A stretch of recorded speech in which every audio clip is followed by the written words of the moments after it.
This episode of the Media Leader podcast was edited by our production partner, Trisonic. And if you're looking for podcast production support, we highly recommend them. Find them at trisonic.co.uk. What we see is that collages are saved at 3 times the rate of a regular pin. And we see that they're a really powerful shopping tool. Welcome to the Media Leader podcast. I'm Jack Benjamin. This year, many social media and tech companies have released new AI-driven performance tools to make it as easy as possible for advertisers to set up campaigns that are tailored to their own key performance indicators on those platforms. One of the most interesting companies that has released these tools is Pinterest. Because over the last several years, Pinterest has built out its capacity as a performance platform, which has been a key strategic goal given so many Pinterest users use the platform to find and shop for products. I sat down with Pinterest VP of Performance, Matt Crystal, who recently moved over to the UK from Silicon Valley, to discuss Pinterest's performance strategy, the usefulness of these AI tools, and why he believes Pinterest offers a healthier alternative to the quote-unquote toxicity of other social media. This is that conversation. I hope you enjoy. Matt Crystal, welcome to the show. Thanks for having me.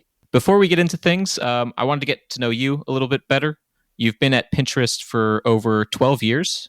I'm curious what first brought you to the company and why you've stuck around for 12 years. It was 12 years at Pinterest in September. When I joined Pinterest in San Francisco, we had about 40 or 45 employees.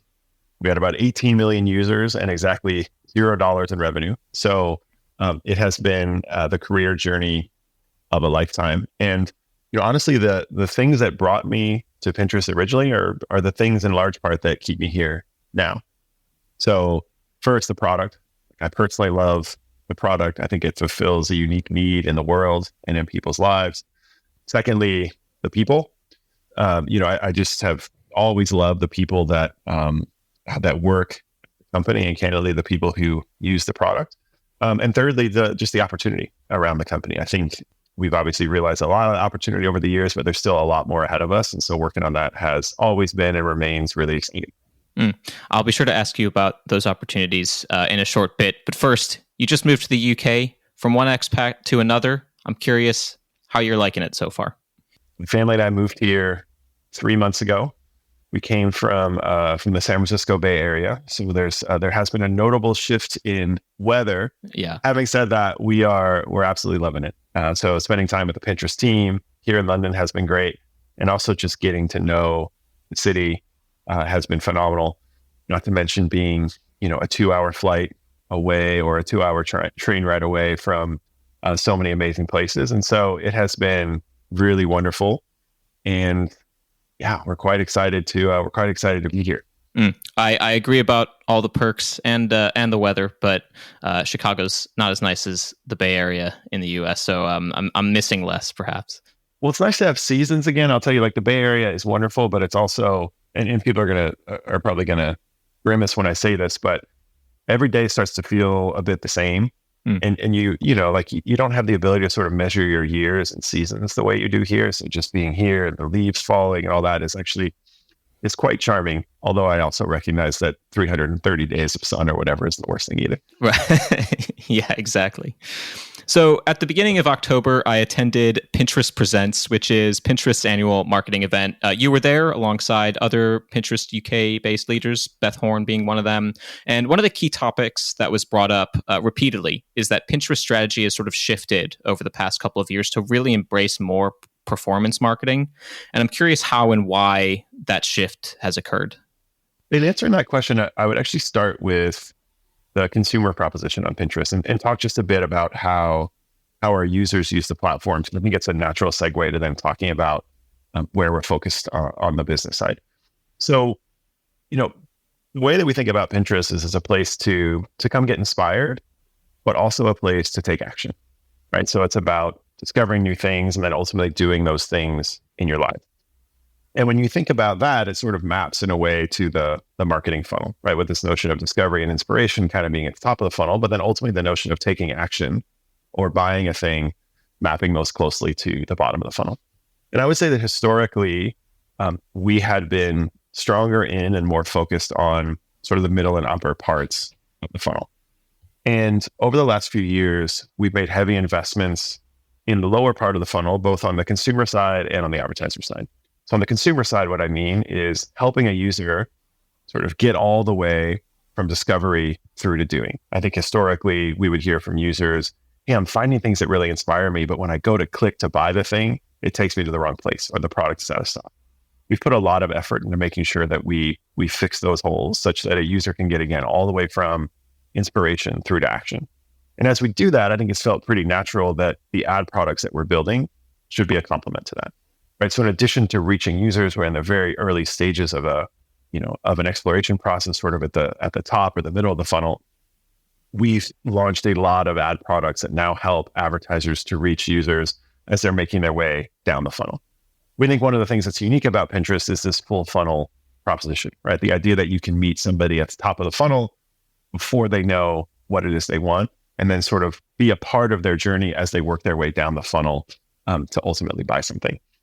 Our latest launch, which you heard about at the event a few weeks ago, is what we're calling the Pinterest Performance Plus suite.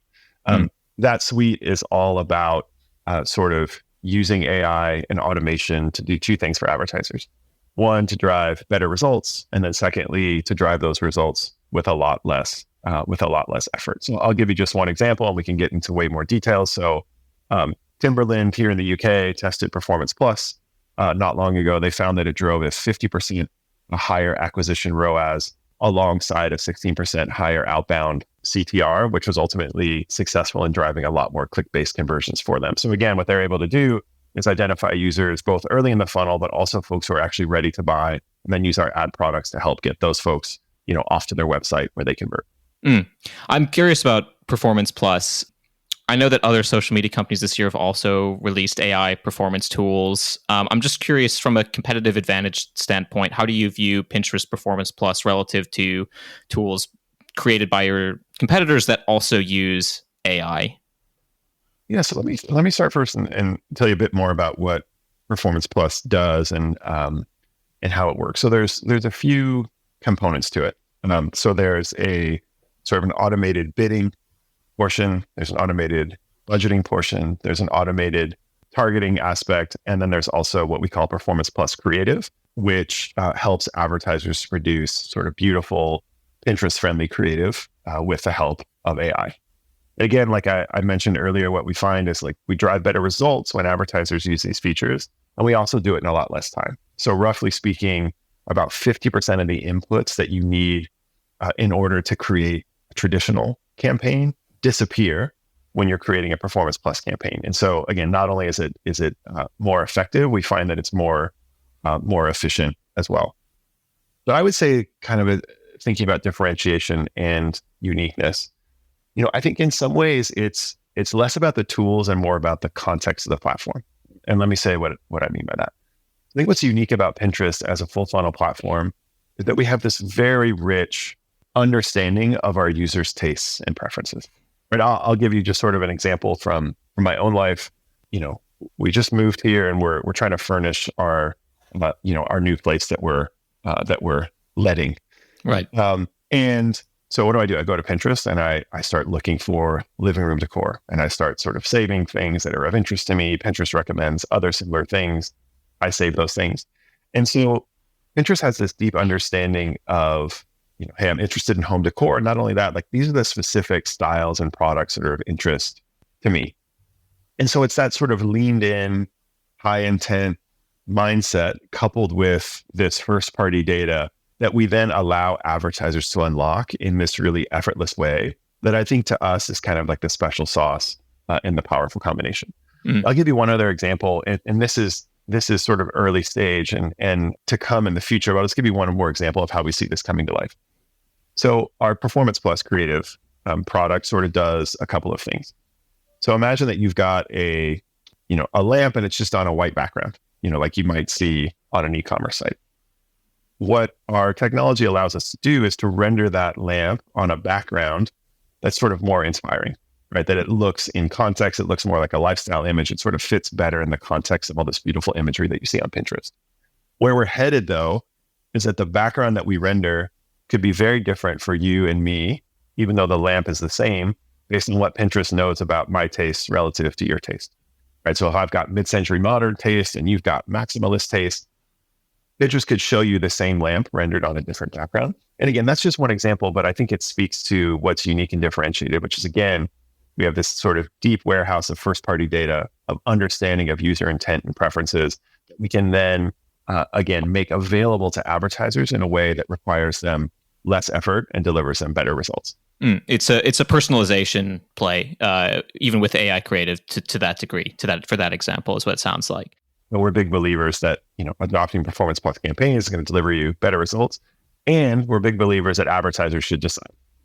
Right. And so one of the things that we've heard a lot about, from the industry, and I'm sure you've heard as well, is this idea that advertisers feel uncomfortable that they're giving themselves over to what they might call, the black box. And so what that means is that we want to provide advertisers with this option, and we want to give them the option for control. Right. And what that means is that each of these Performance Plus features can be toggled on or toggled off. And so we think advertisers will find, again, that they'll see better results and more efficiency. But if they don't, or if they choose not to use certain features, we give them that option out of the box, such that they retain control. I'm glad you mentioned sort of this black box critique, because it was something that came up at one of our own events. I asked not about Performance Plus at Pinterest in particular, but just about these AI tools. And I asked a panel at the Future of Media London just a couple of weeks ago about it. And I think the response was generally positive. It's like, yeah, these tools can be helpful. And if they do increase ROI based on whatever our targets are, that's great. But we don't necessarily know what caused that increase in performance. And I'm curious how you respond to that sort of criticism of, yeah, maybe it works great, but there's a desire for some more transparency in exactly why something worked better. So I think that that's part of the reason that we've designed the product in the way that we have, which is, I mentioned those 4 features earlier around bidding, budgeting, targeting, creative. What we've built is the opportunity for advertisers to turn those things on and off individually.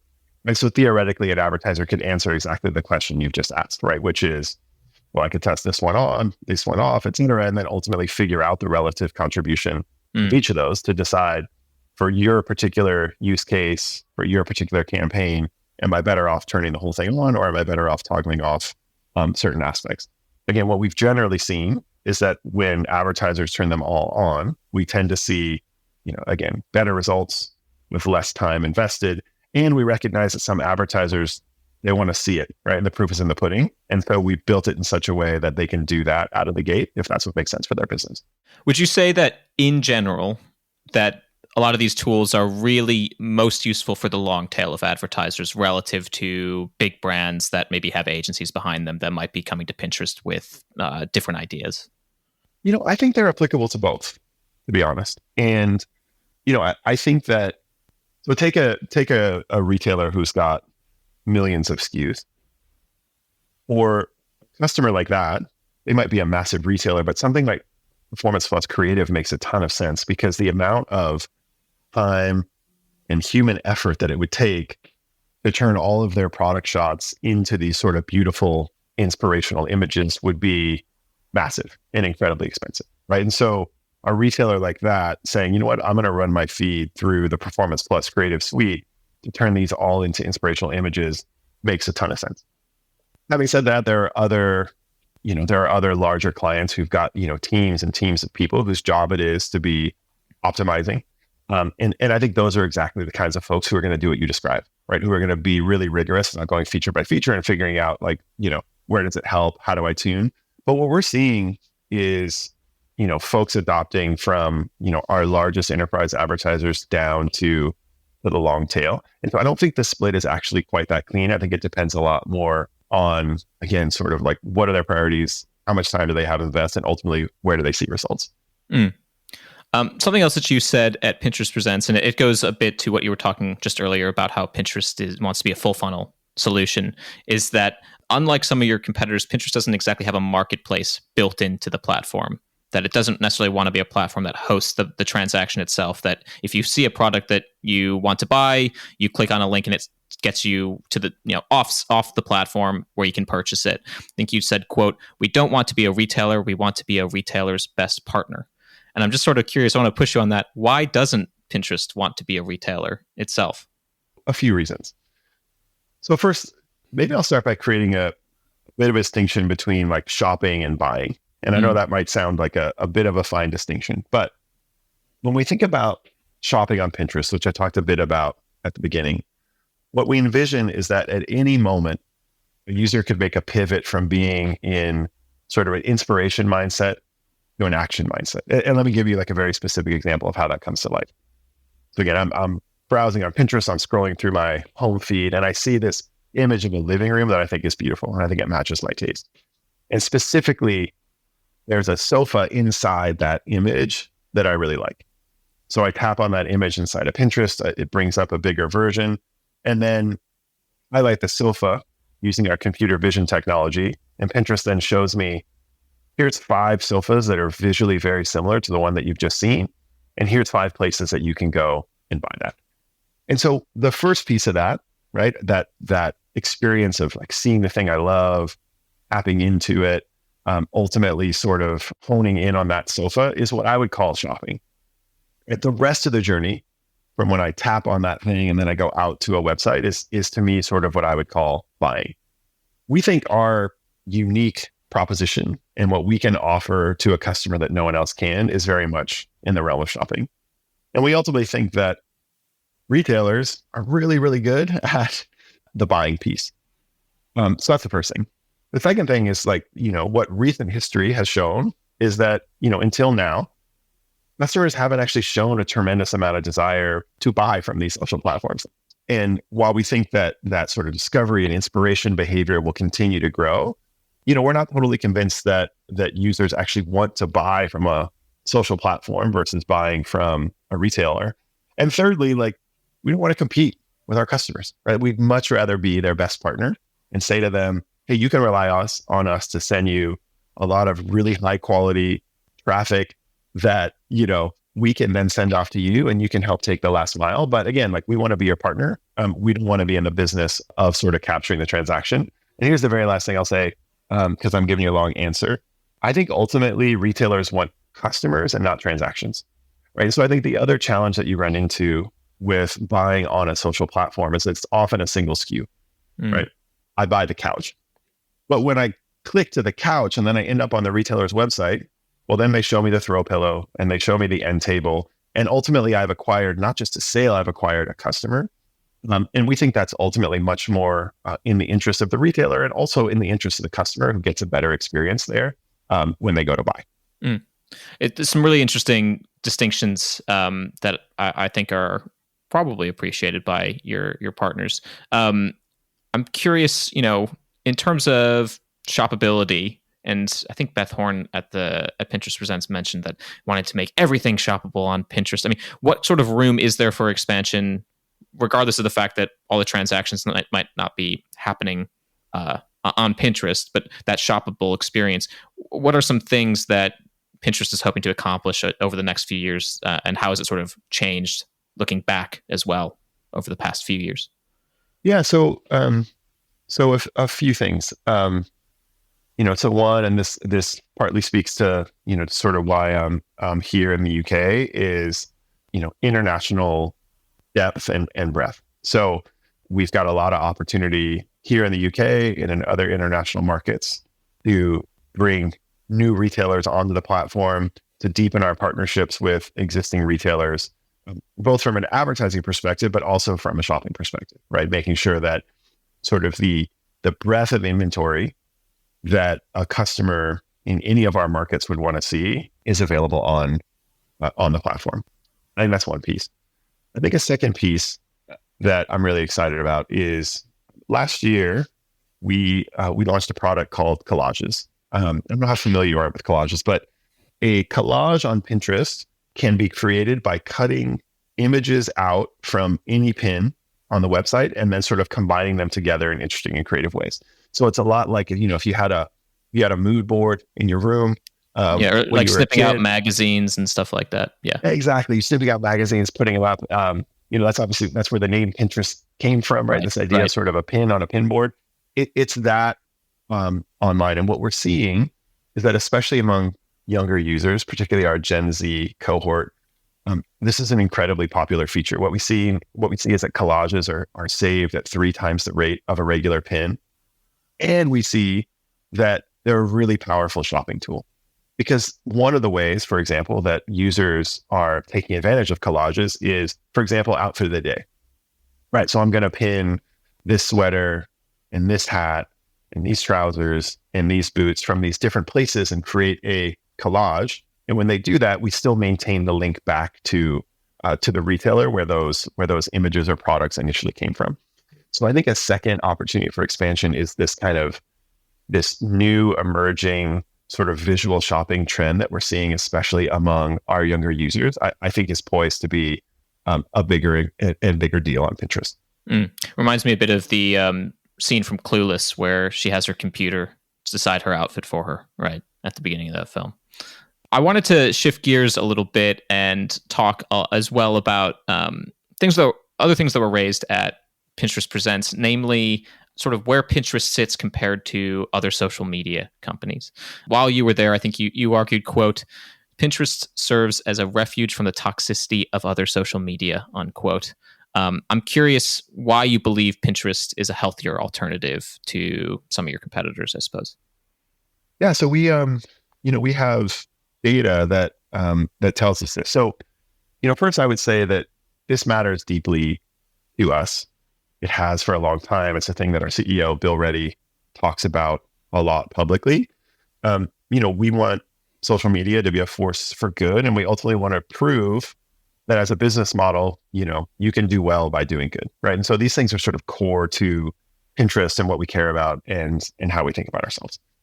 So the first thing I would say is that we tune the algorithm for positivity and not just for, more engagement and more time on site.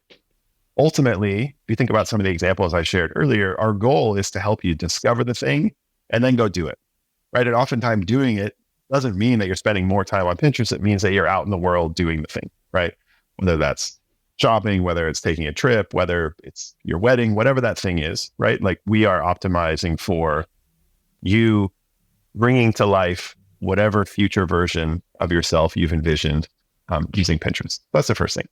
I think a second thing is, Pinterest ran a study in partnership with University of California, Berkeley, not my alma mater, but near my former home. And what we learned is that just 10 minutes of Pinterest a day has a meaningful impact at buffering against rising burnout, stress, and social disconnectedness, particularly among Gen Z college students. We also know that Pinterest ranks first when compared to 7 top peer platforms on the notion of having a positive impact in my life. And people are twice as likely to say that Pinterest has a positive impact on their lives versus those other platforms. Another thing I'll tell you is that 9 of 10 pinners call Pinterest an online oasis. And so it's not just us saying this, like we're seeing this in the data, we're hearing it from our users. The last 2 things I'll mention, we also have this belief that you can't be inspiring if you're not being inclusive. And what we want is for everyone to see themselves on Pinterest. And so over the last couple of years, we've made heavy investments in the world of inclusive AI. So a couple of the features we've launched are skin tone ranges. So when you search in a category like beauty, you can quickly find makeup that works for your skin tone. Also hair pattern search, very similar idea. So that when people are looking at hairstyles, they can refine to things like straight or curly. And then the last thing I'll mention is around teen safety. So this has also been an issue that we focused a lot on, that we care deeply about. Last year, we made Pinterest accounts private only for teens under 16, meaning that if you're under 16, you can't make your account public, even with parental consent. So those are some of the things that we've done. There's still more to be done. And I think one of the things that our CEO has said, and that I'll say to our fellow social platforms, is like, we would love for more of them to get on board, with some of these same measures so that social media becomes, sort of a safer and better place for all.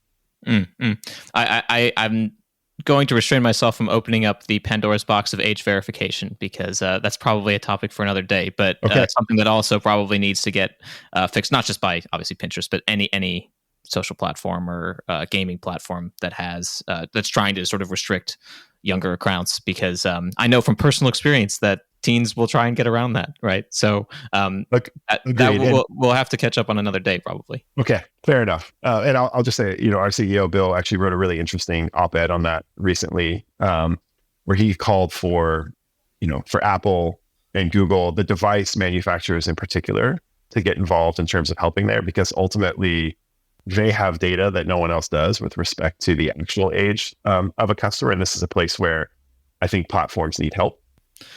Something I often hear from the agency side, from the buy side, is that it often just comes down to audience. Brand safety is a big issue, and people want to support democracy and journalism, let's say, or not misinformation, not hateful speech, et cetera, et cetera. But at the end of the day, advertisers will kind of want to be where the most eyeballs are going to be. And I'm curious how you would respond to that. And is there something distinct about your audience that sets it apart? I think that brands want to be in places that feel safe and positive for their brands, and they want to see results, right? And what I would say is that just being safe and positive isn't enough, right? And we think it's critical. We think it matters. Again, we hope other platforms, sort of get on board and put more weight behind the sorts of initiatives that I described earlier.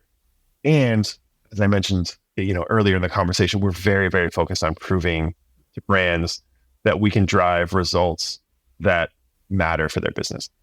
And so, you mentioned reach. I think it's partly about reach, but I think it's about more than just reach. I think it's about results, right? And so part of that is how many people do you reach, but part of it is also like, are you driving ROI for my business in a way that I can see and that I can measure?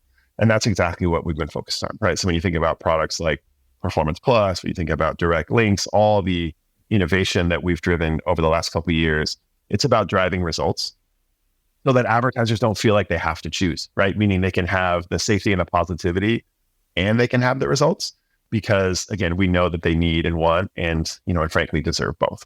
What would you say to brands that might say the right things on online safety, but aren't necessarily voting with their ad dollars yet? Look, I would say, again, we believe there's a business model in doing good, and there's a business model in doing well by doing good. And while we think we've done a lot here, we're really proud of our record with respect to building a safe and healthy and positive internet. We can't do it alone, right? The reality is that people use a lot of platforms. Pinterest is one of them. And ultimately what I would say to those platforms is, join us in helping to build, a safer and more positive internet. We kicked off an effort called the Inspired Internet Pledge several months back. We would encourage and welcome, our peer platforms to sign that pledge, and ultimately, to recognize that the more, I think, sustainable long-term model is in an approach that prioritizes, yes, profit, but also positivity and safety. Well, Matt, Crystal, that's about all the time we have, but it's been a real pleasure chatting with you. And I hope your stay in London is long and enjoyable, and you don't get tired of the very early sunsets in the winter. I'm sure I won't. And by the way, I'm always open to recommendations for things to see, places to go, or things to eat. So as a fellow expat, hopefully I can pick your brain and get a few of those recommendations. Always available to chat about that. Thank you so much. Matt, thanks so much. It's a pleasure. Thank you for listening to the Media Leader podcast. This episode was edited by our production partners, Trisonic. You can find and listen to all our episodes on our website at themedialeader.co.uk or wherever you get your podcasts. But just remember, please do subscribe to be notified when we release our next episode. From all of us at The Media Leader, I'm editor Omar Oakes. Our executive producer is Jack Benjamin. See you next time.